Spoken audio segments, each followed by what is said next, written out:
Just looking down the road, we know we're going to get a bunch more emails that are going to come out in October.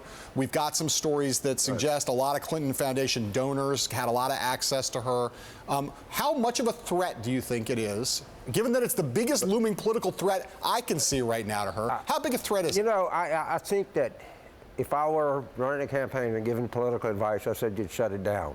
As a human being, it makes me a really bad person, because people are going to die.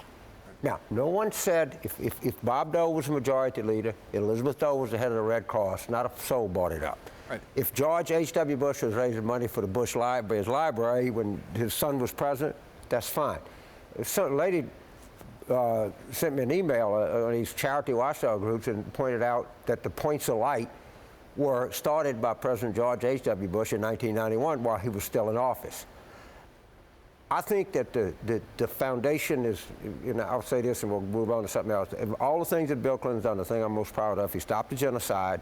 The Human Genome Project is going to end up, our grandchildren is making the world as good a place, and the foundation. But the cognoscenti have decided that they don't like it, and I think that's untrue, though. I got to stay on this question just for 1 minute, right? Like, no one thinks that the Clinton Foundation doesn't do good work. No one argues that. No one argues that, right? No. What people have argued. They say it's just for the Clinton lifestyle. The Clintons just soaking for nothing. So there's some people on the far right who say that, but by and large, people acknowledge the Clinton Foundation does good work. It does magnificent work. What people have, but again, I'm not challenging you on that. Right. What people were concerned about is that the Clintons have now acknowledged that they're going to effectively get out of that business if she becomes president of the United States. Right. People look back at the time when she was Secretary of State and where donors to the foundation had access to her. It doesn't have anything to do with what the foundation's work is. It's about the access. Give me an example of access. The Crown Prince of Bahrain, who already got the meeting through normal channels, who's probably the most important ally in the U.S. in the whole Persian Gulf. There's big AP story yesterday about 85 of the, half the donors of the people James, that first visited her. And what did they get? Nothing. James, if it's not a problem, why are they shutting it down if she becomes president? Because I'm telling you why. Because the press has decided that they don't like it.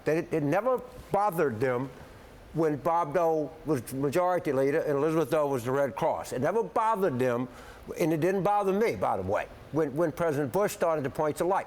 They have to have their victory. They're going to have their victory. People are going to die. What about the Obama White House?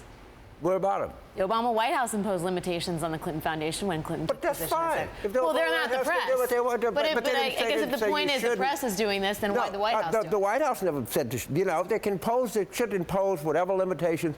I am sick that as a human being that I would say you need to shut it down to satisfy a bunch of ravenous press that can't distinguish between what the hell is going on. I think I'm a sorry human being. I apologize to my children that I think that we should shut this down and let people die to satisfy some people in Manhattan and Georgetown.